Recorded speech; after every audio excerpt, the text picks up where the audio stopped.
Welcome to the mini podcast. Welcome to the mini vodcast. Welcome to the mini broadcast. Welcome to the show. This is Convincing Idiots. Quickly, I'm Dean. I'm Brian. My name's Nick. I'm a millennial, and this is a mini episode. It's just a little snippet of what it is we do here. So today we're just throwing around some ideas, talking about what comedy means to us, physical comedy specifically, and just making our rounds, talking about what kinds of stuff we like. And if you think that you like some of the things that we like, or you like what we're doing here, you should come and check one of our full episodes out sometime. It was a biopic of the Stooges. Oh, okay. That's pretty cool. And some of the other, the other actors you'd recognize, I can't remember. They're kind of character actors. Sean Hayes played Curly or Larry. Yeah, in that movie. Yeah. I saw that in the theater when Peyton was little. We were literally the only two people in the theater. Yeah. I think you're the only two people that saw it. Yeah. I saw it when it came on TV later. Yeah. Yep. Not This the best. Coffee, you'd think I went to the movies with Brian. Yeah. That's right. Oh, shit. Breadin. So, Nick, do you like the Three Stooges? No. Have you seen them? I think so. Like, I feel like I get it. Like, it's eye poking and yuck, yuck, yuck, yuck, yuck, and weird shit. But, like, So you've never actually sat and watched a series of shorts? No. Okay. I cannot fathom I would enjoy it. See, like, I think it's unfair. It probably is. At least because literally each short is 5 minutes. I'm not saying I won't watch one. I just feel like I get it, like, and it's not funny to me. Like a bunch of like, well, we're dopey and we hit each other and whack each other, and like I just don't understand. Like, it's the art of it, though. Okay. It's kind of like the art of a verbal joke, right? Stand-up comic is going to tell you a verbal joke. Yeah, because that takes brains, though. Yeah, but if you sit and watch the way they work, no. If you sit and watch the way they work, because they're telling jokes, they're telling stories. It's almost like professional wrestling. They're telling stories with their movements. Okay. They're telling jokes with their movements. Okay. One of the best fucking bits was, I can't remember what short it was, but it was, they were cooks, right? And they were bringing the food out and stuff, and the people were eating around the table that they served hot dogs. And there was a dog that snuck under the table that they didn't know about. So every time they bit into it, the dog would yelp. Remember that? Okay. It was good. So like that they're eating like hot, like dogs that are, right. like, so every time and the reaction of the guys thinking that they killed the dog, because they couldn't find the dog. So they thought that they put the dog in the. So every time they would scream, and their visceral reaction to this dog yelping, thinking that they're. Yeah, it's it. Right. I've seen the faces though. Yeah. No, it's not like I'm opposed to it. I can't imagine in what world I'm gonna think like this is funny. Like, it's just not. Maybe that is a generational thing. I think you are opposed to it. Already before he's even seen it. I've seen little bits and pieces. Like, I get it. I'll tell you. And look, I'm not too proud to say I'm wrong about something. Okay, if something surprises me and I go, hey, I didn't expect, but like, wow, this was like, I'll tell you. I really have never seen anything remotely Three Stooges related that leads me to believe that it's anything other than what I think it is. Now, if I was going to poke you in the eyes like this, what would you do? Mm-hmm. What would you do? I'd probably close my eyes. Yeah. Nope. No? See? Dean's got it. You block it. Boop. Oh, okay. See? Mm-hmm. And that's funny, though. Right. Okay. No. What's funny is this... Then they do this, and then they boop, boop, and then they see they go around the block. It's the series of events that leads to it. It's not just that one move. It's not just a bonk in the head. It's the choreographed series of moves that they do that makes it funny. Okay. Okay. All right. Okay. So Dean, some night we'll do we should do another retro video game night. That was fun. We did that a long time ago. Retro video Robin. game? This is pre-Nick. This is pre-Nick era. PN. You did all the fun shit for me. Damn it. PN era. In Robin's life. Yeah. He wasn't old enough to hang out with us at that time. That's right. That's literally correct. That was like 10 plus years ago, right? But I have on the original Nintendo a Three Stooges video game by Activision. Okay.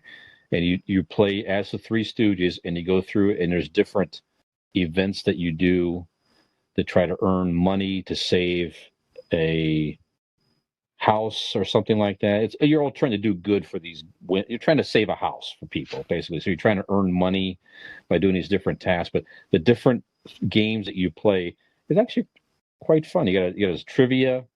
You have a pie fighting contest. I want to play this game. You have Curly eating the oysters before the clam snaps them. So you have to snatch them out before the clam shuts the. Yeah, what's the big idea? It's actually fun. I used to play a game for hours and hours. And there's actual voices in there too, Dean, which was like at the time I was like, wow, that's actually Three Stooges voices in a video game, So what we should do, we should start making lists, Nick, about videos that we need to sit down with some jazz cabbage and watch. Yeah. Okay. Yeah. Okay, that's a good test because I honestly, I'm not going to say I wouldn't laugh. First of all, I'm already laughing. Do you remember? We got into some jazz cabbage and watched wrestling that one night, and the dude grabbing the dude's dick. Yeah. Okay, that so was funny. That's okay. So I'm not gonna say that I would smoke weed and watch Three Stooges and not laugh because I think I'll laugh, but it's gonna be for a very different reason. It's funny to me. You're laughing at the I'm laughing at the irony of that. This is supposed to be funny, I guess. To me, it makes it funny. Then I at least want you to watch at least one of the shorts without jazz cabbage. Okay. And give it a legitimate. Yeah, I'm not I don't want to hate it. It's not that I have something. If you walk in with the body posture that you have now, with your arms crossed and all angry, make me laugh. Funny boys in black and white.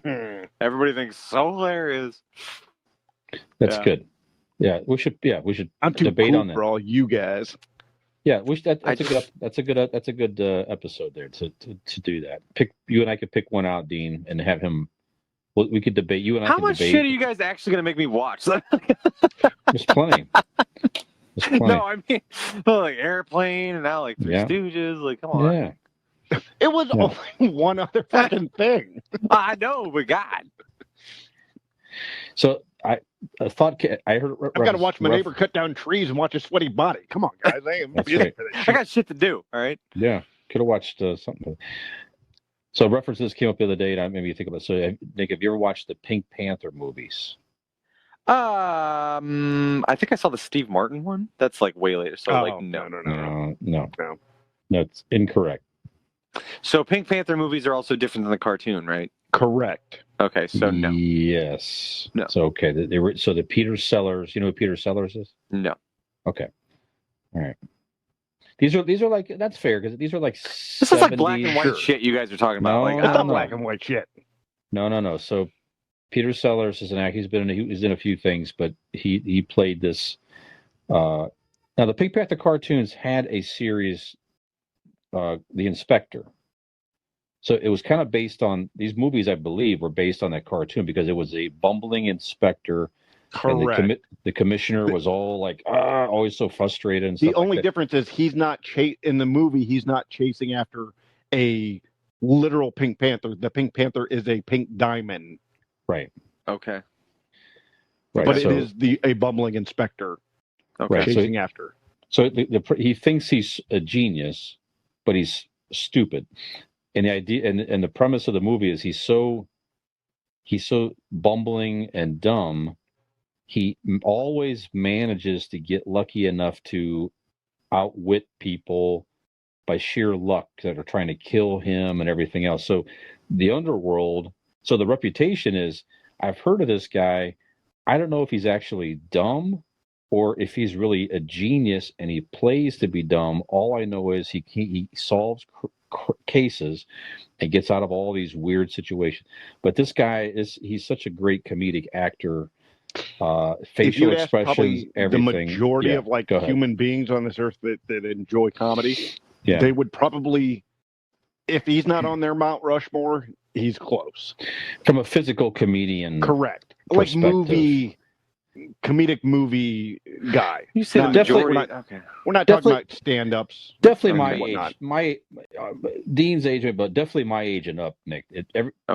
Everybody my age and up knows who the Pink Panther movies are. Our parents watch them or whatever it is. So that might be one to check out sometime. Maybe that's the same evening, Dean. A physical comedian night where we watch a short and we have Nick watch maybe a Pink Panther or something like that and just see if he... I don't know if anybody today is in that range. I don't know. Not sure. But I digress. Yeah. I don't know. I mean, so Nick, who's a good physical comedian? Who's a good physical comedian for you? David Schwimmer. David Schwimmer's fucking hilarious. Okay. Yeah. Okay. David Schwimmer. From Friends, the whole facial expressions and different things like his actions, the way of we were actually Robin and I were just talking about this the other night. I forget what it's not leather pants. The leather pants one. There's so fucking many with him. I don't know. It's just it's a lot with him. But I was talking with Robin the other night, and I forget what episode it was. It's like every third episode. He's just.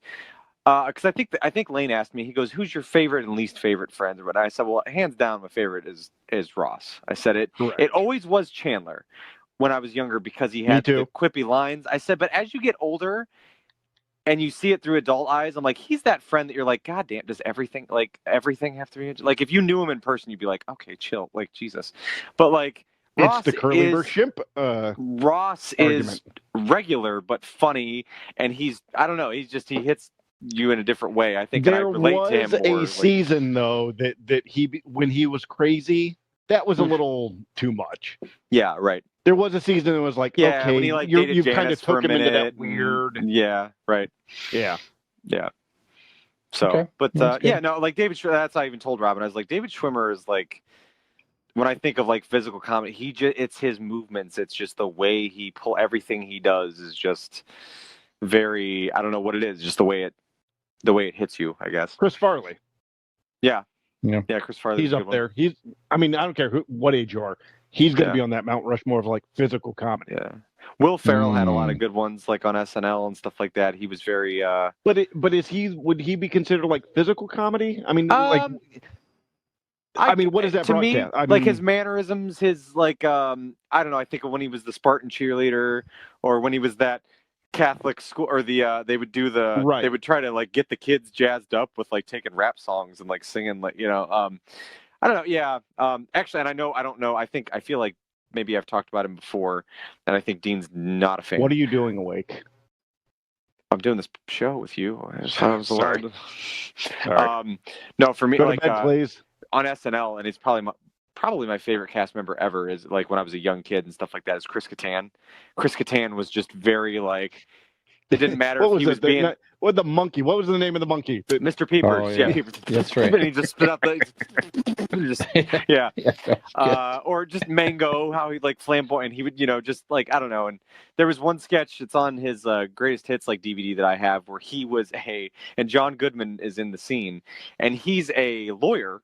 But you can't fucking understand. You can kind of get bits and pieces of what he's saying, but he speaks so jumbled, and he's just so ridiculous looking, and the way he that's right. walks around and talks so matter of fact, and like and he ends up making John Goodman confess to killing a guy because the guy's like so frustrated with like he doesn't know what the fuck he's actually saying, and it's one of my favorite sketches of all time. But yeah, like Chris Katan. Chris Katan is one of my all time. He probably is my all time SNL favorite. Just.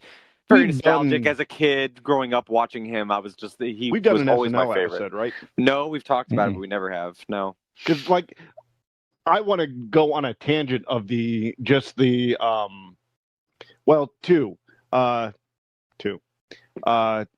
Jeopardy. Yeah. Yep. And Bill Brasky. Bill Brasky. Yeah. I Bill forgot Brasky's about Bill probably Brasky. my funny. That used to be. I used to have random Brasky. ringtones of Bill Brasky. Yeah, but they tell the tall tales about Bill Brasky.